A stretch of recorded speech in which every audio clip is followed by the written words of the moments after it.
Pemirsa, di Bali, tikus dihormati dengan sebutan jeruk ketut. Lazimnya sebutan kehormatan diberikan kepada orang yang memiliki dan menekuni keahlian tertentu seperti mangku, balian, dan dalang. Mengapa makna tikus kini bermetafora menjadi simbol penjahat dan koruptor ganas dengan kelicikannya yang menghabiskan uang negara? Berikut laporannya untuk Anda. Di tengah masyarakat Jawa tradisional, tikus juga disebut takzim dengan gelar Raden. Bahkan lebih dari itu, dalam masyarakat agraris tradisional Bali ada upacara khusus yang disebut ngaben bikul atau tikus sawah dan rumah di sejumlah desa di Tabanan dan Karangasem. Tetua Bali mengajarkan kita tidak diperkenankan mengusir tikus secara kasar. Sebaliknya, ditoleransi dengan sapaan bahasa alus, rarisang memarki, silakan lewat jeruk ketut.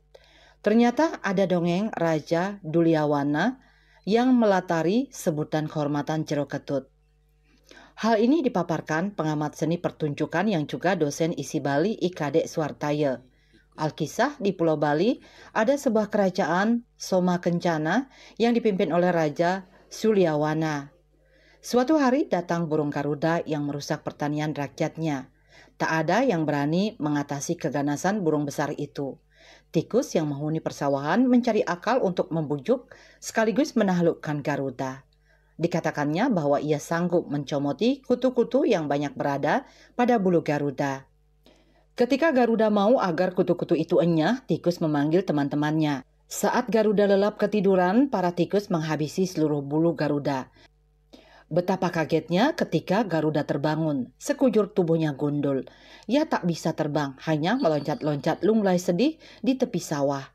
Raja Suliawana bersukacita ketika mengetahui kepahlawanan tikus memperdaya Garuda. Tikus kemudian diberi gelar kehormatan jeruk ketut. Dalam budaya Bali, tikus atau bikul diberi gelar kehormatan jeruk ketut. Sebuah dongeng rakyat Bali menuturkan tikus adalah makhluk yang cerdik, penyelamat dari ancaman besar.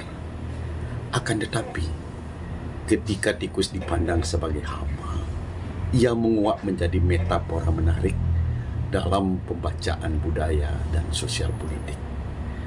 Hewan pengerat ini bisa dipandang sakral, tetapi juga bisa jadi lambang kerusakan. Tikus dengan kelicikannya yang menyelinap diam-diam dan merusak dari dalam telah lama menjadi simbol dari tindakan tercela, dari pencuri biasa hingga koruptor kelas kakap. Maka tak heran jika dalam bahasa satir koruptor sering digambarkan sebagai tikus berdasi, sosok yang bersetelan rapi, yang rakus mencuri kekayaan negara. Metafora tentang tikus ini semakin relevan ketika kita melihat bagaimana perilaku korup telah menyelinap ke berbagai sudut kehidupan bangsa. Dikatakan Kadek Suartaya, kini makna tikus sebagai metafora kelicikan, pengkhianat, dan penghancuran dalam segala lini kehidupan. Belum lama ini seorang pelukis Rokiat asal Banjarmasin sempat memamerkan karyanya yang bertajuk Tikus dalam Garuda. Konteks yang ingin dikemukakan dalam karya seni tersebut menggiring tafsir yang tak jauh-jauh dari maraknya kasus korupsi yang merugikan negara. Jika itu maksudnya pelaku korupsi, tikus ini tak lagi sebagai sebutan jeruk ketut, melainkan tikus berdasi, yakni koruptor dan penjahat harus kita tangkap. Switch Bali TV.